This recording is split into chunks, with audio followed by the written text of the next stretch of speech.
You're watching the Ram Pump Wizard. In today's Ram Pump video, I'm going to see if it's possible to gain extra head pressure by pulling a siphon. This is actually the second time I have run this test. The first one had some interesting results, but this test shows the actual true results from trying to pull a siphon.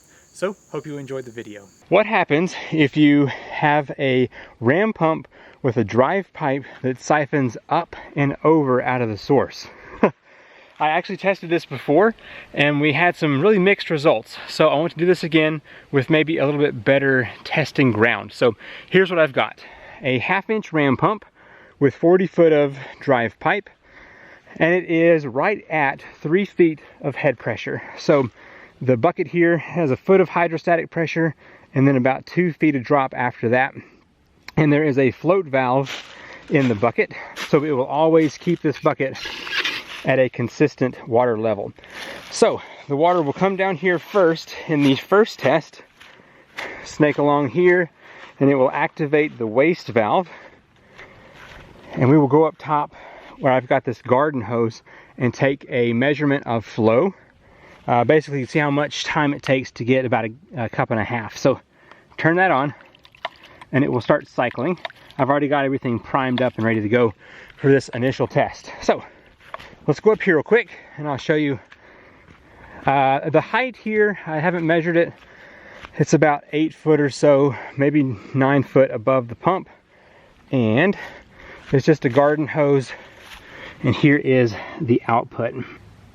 So let's go ahead and start a timer and see how long it takes to fill a cup and a half. Okay, I want this test to be as consistent as possible. So I'm gonna lift the hose up, wait for it to start flowing again, and then I just set it over in here. There's the full flow rate. You ready?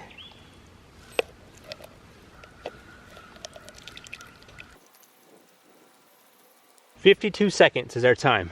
Okay, everything's the same except for there's now a gravity chair with this much more lift above here. So if I were to get down on this level with the bucket, about right there, you can see this is up at least a foot more than the bucket.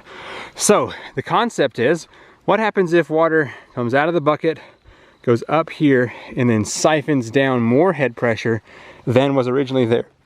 So we'll see if now we get a higher flow rate up in our container or not. Now there's probably gonna be some loss because of bounce in here, and I might be able to put something on this pipe to keep that from happening, but let's go ahead and turn this on and see if it will run. Certainly running. Let's look at our bounce situation. Definitely some movement in there. All right, let's go up here and see if there's a difference. Lift this back up to the point where it's gonna flow. So 52 seconds is the time to beat. All right, we ready?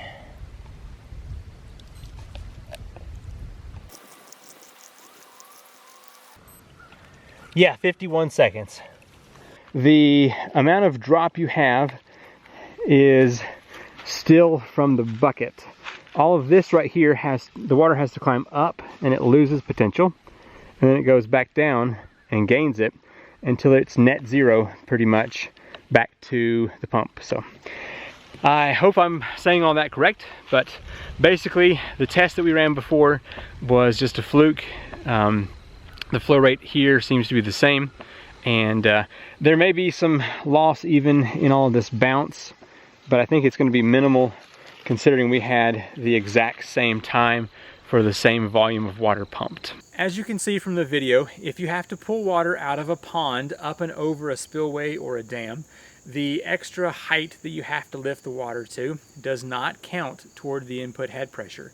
The surface of the water is where you're going to be measuring your head pressure from. So keep that in mind. Pulling a siphon up and over a dam does not increase the input head pressure. Hope you've enjoyed this ram pump video. I'm Seth, the Ram Pump Wizard, and I'll see you in the next video.